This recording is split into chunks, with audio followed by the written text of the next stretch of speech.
It's the Brad and John Show. It is the Brad and John Show. Today's date is the 10th of December. It happens to be a Wednesday. Shelley Barr's favorite day. What does she used to say all the time, John?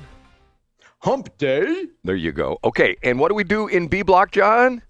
It's time for Brad's Top 3. It's time for Brad's Top 3. You get better at that all the time, John. Pitch perfect. That's what you call it, Brad. Yes, pitch perfect. Ladies, It's time for Brad's Top. one more time. And now we go to, It's number 3. you know, all these crazy stories going on. Have you heard the latest Jasmine Crockett news? Have you heard this? I hear she's running for Francis Howell School District Board, right, Brad? Or she's running for something. What's she running for? She's going to run for Senator of Texas. And isn't it great for Republicans to have, in Texas, to have their own version of Cori Bush to run against? The interesting thing about this is she was interviewed the other night on Jake Tapper show on CNN, and she's walking back all these things she said. Like, for example, at one point in time, she said in a Vanity Fair interview, she disparaged white women, claiming, quote, they retreated and failed Democratic candidates. The white women did that, John. Did you know that? And yeah, especially the angry ones with purple hair that are serving you coffee at the coffee shop. They really let you down if you're a liberal. And she also compared Latinos who voted for President Donald Trump to slaves who, quote, hate themselves. So now, think about that for a minute. I don't understand what she's saying there. She said they were slaves, and the reason they voted for Donald Trump is because they hated themselves. John, I don't understand it. Can you explain that to me? Yeah, I think that there's a meme if you're a Democrat and you see members of a minority group or a historically disadvantaged group, and you see them exercising any sort of independent thought, you want to call them, if they're black, you would call them an Uncle Tom. If they're, I don't know, Latino, you would say they have self-hating, they're self-hating Hispanics. And you would do anything for them. You don't question their ideas. You question who they are as a person. And one thing that minorities can tend to be sensitive about is being called a sellout or trying to be white. So I think Jasmine Crockett's doing a brilliant thing here and saying, you know, Brad, there was a president that said, if you're not voting for me, you ain't black. I still can't play it. He was on. It's kind of the same thing, don't you think? He was on a black dude's radio show. He's on Charlemagne the God. Charlemagne the God, yeah. which was unbelievable. And by the way, John, I tell you that everything's my fault. Yeah, what happened? I have a new thing. Yeah, what's that? I am here to proclaim my white inferiority. Oh, is that right, Brad? Brad, first of all, I don't know what your urologist said, but I hear you're pretty average. My white inferiority. I'm the Irish one. If anybody should be complaining about a curse, it's the Irish guy. Okay, ready for number 2? Give it to me, Brad. It's time for Brad's number 2. It's time for Brad's number 2. Guess who they found yesterday and put in front of a 3-judge panel? No, wait a minute.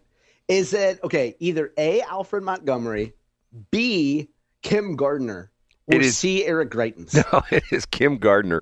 Kim Gardner? What's going on with her, Brad? Attorneys for former St. Louis Circuit Attorney Kim Gardner are hotly disputing a second legal ethics case against her that is roots in the 2018 prosecution of former Governor Eric Greitens. 3-person panel heard a full day of testimony yesterday in a hearing that could ultimately lead to additional discipline for Gardner. That panel will make a recommendation to the state Supreme Court, whose judges will have the final say, and she could have her law license taken away from her in the state of Missouri. But why should she care anymore? Because she's now got her nursing license. That's all she cares about anymore, right? Just nursing? Yeah, if you're a nurse, why do you care about your law license? And Brad's site where you got the story? STLPR, John. There you go, right there. And you can also find coverage at johncomas.com today. This whole thing with her, it's like we have Kim Gardner, now we have Montgomery of the sheriff. I mean, which one gives the city of St. Louis a bigger black eye, John? Which one do you think that has caused more damage to the reputation of the city of St. Louis? I think the answer is Tashara Jones. And also, for folks following along who might be hard of hearing, Brad said which gave us the bigger black eye and not black guy. Because Kim Gardner and Alfred Montgomery are both black guys, right? Is Kim a guy? Oh, or wait, no, she's not a guy. Never mind. Never mind. Anyway, I don't know, Brad, but you know what? In their defense, Kim Gardner was rightfully elected. Sheriff Alfred Montgomery, if I recall correctly, was rightfully elected. Tashara Jones was rightfully elected. Now, Tashara was unelected as soon as possible. Let's make that clear. But I don't know, Brad. I mean, people get the government they deserve, and John? people voted for Kim Gardner, and she was eventually removed. I couldn't agree with you more. It's to the point where your point made that people ran for election. If I'm not mistaken, when Kim Gardner ran for re-election, she, after some of the shenanigans she was involved in, she actually did. Somebody said the other day, I read something that she had a more of a winning margin when she got reelected than when she originally ran as the first time around. Do you know that? Is that for a fact? I don't know if that's true, but I could believe that. And also, if you're a black woman in the city and you run as being a persecuted black woman, there's a lot of people that would be sympathetic to that. Oh, man. Okay. Time for Brad's one. You ready for this? Yeah, And give it to me, now, Brad. Big finish. Brad's number. John's going to sing along with that one. Okay. It's the second best song since Women of the Westplex. Go ahead, Brad. Okay, here we go with another City of St. Louis thing. The Chief Tracy, has gotten a new 3-year contract. This was in your Dom Combest thing today, wasn't it correct? No, of course it wasn't, Brad. And why would it be on a website about Missouri politics? Well, it's something to do with this. It's not. Go ahead. Keep going. Okay. He got a new 3-year contract, and he got a raise. He's up to $183,000. But he, in an interview, said he's going to take a second job. Do you know why this is, John? Because it's not enough. You can't live on $183,000 a year. Well, hold on a minute.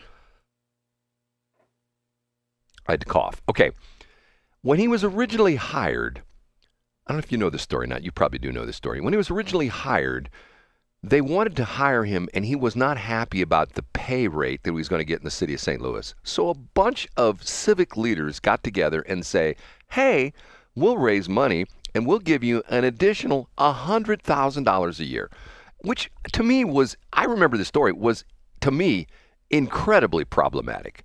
Essentially, a bunch of plain old, run-of-the-mill citizens. They're not plain old run-of-the-mill, they're rich people. But they put together a fund where every year they would give him $100,000 above and beyond his city pay. So he was making, when he first started, he was making $175 from the city and another $100,000 from these dudes. So he's making $275. Well, now that the city police is under the purview of the state again, he can no longer accept that $100,000 money from the local people who give him that money.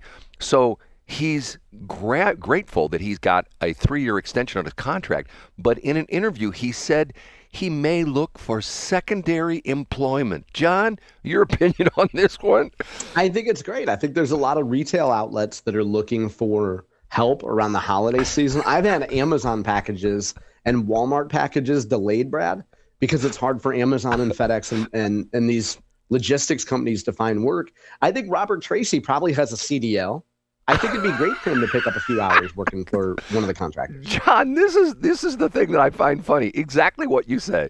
The guy is the chief of police of the city of St. Louis. Okay, what kind of secondary job is he going to get? Is he going to be driving Uber or driving Lyft or something like that? I mean, yeah, but I think, and you've talked about it many times in this show, Brad, a lot of police officers work secondary, and you know how often people your age cohort go to Harpo's after pickleball. And sometimes when you hear Mary get in a fight with Gladys about that, like she said the ball was out, Gladys said it was in, like they get in fisticuffs at Harpo's all the time. And Harpo's usually doesn't have somebody working secondary until the weekends, But John, so why not have them there when Brad's peers are arguing about pickleball? Here's the problem, and I've talked about this before. It's the same situation with when we had Joe Biden as president. When you are the president, when you are the governor, when you are the police chief of the city of St. Louis, you don't have a shift. 24 hours a day is your duty cycle. Get what I'm saying? You are on... in a job like that, right. There's no off days. You should be on call all the time in a job like that. 24/7, 365. If something bad happens at 3 o'clock in the morning, the phone rings and the chief's supposed to answer the phone, and he's supposed to go somewhere to supervise a major catastrophe or a police, heaven forbid, a police officer gets shot or something like that. If he's got a second job and he's like doing this and something happens, he goes, hey, you know what? I'll check on it tomorrow because I'm working my second job right now. Yeah, but here's the thing. Usually, I think Target employees have an app where they can punch in and out from their phone. So if you want to go take a drag on a heater outside, you can just punch out for like 5 minutes. Now, Brad, I think you're right about being on call. An exception would be if you were in charge of emergency management for the city, you should be able to take off anytime you want to go to a diversity conference somewhere offsite and not have to worry about it. Turn your phone off, disconnect a little bit, a little me time. So when the tornado comes through, you can just say, well, I was at a diversity training seminar, which is more important. Yeah, because look, it happened this year and nothing bad happened, right? Yeah, nothing bad happened. It turned out pretty well, Brad. That's the kind of question that if I was about to do an interview with a guy whose last name was Law, I would ask those type of questions, Brad. Here's what I think you should ask Jason Law in our next segment. For folks who are just joining us, Brad is going to be having a conversation with St. Charles County executive candidate Jason Law in C Block today on December 10th, 2025. Brad, the two topics you brought up most about Jason Law are when you did your XOXO Gossip Girl thing about him not being invited to a mayor's ball because the other girls don't like him. And number two, you've been critical of him for accepting a lot of money outside of St. Charles County. Are you going to ask him about those questions today or not? I will. I'm going to ask him how he got the name Jason Law because I know, like in the radio business, that's not his real name. He's got to be Arnold Farnsworth or something like that. Yeah, or Asher Ben Ruby. Maybe he's Asher Ben Ruby. He's Asher in Ben the Ruby. spirit of staff, Brad, if I recall correctly, a gentleman named John Conlon has been the straw that stirs the drink. John Conlon has been the guy that's been able to arrange this on behalf of Jason Law, right?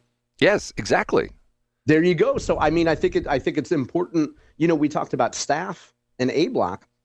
Too often we just see a candidate and we don't see the people that are out there working hard, working competently, and with excellent execution. And to me, that sounds like a guy like John Conlon. Boy, you put it all together, don't you? Thank you, Brad. We were talking. Matter of fact, okay, I got a text here. I won't read it. I'll get myself in trouble. Okay, we're going to take a break, and we'll be back in the C Block, and we'll have Jason Law, and I will ask him those three questions. A, is that his real name? B, do the other mayors in St. Charles County really don't like him? And C, how come he gets all this money from St. Louis County when he's running for St. Charles County executive? Are those the questions you want, John?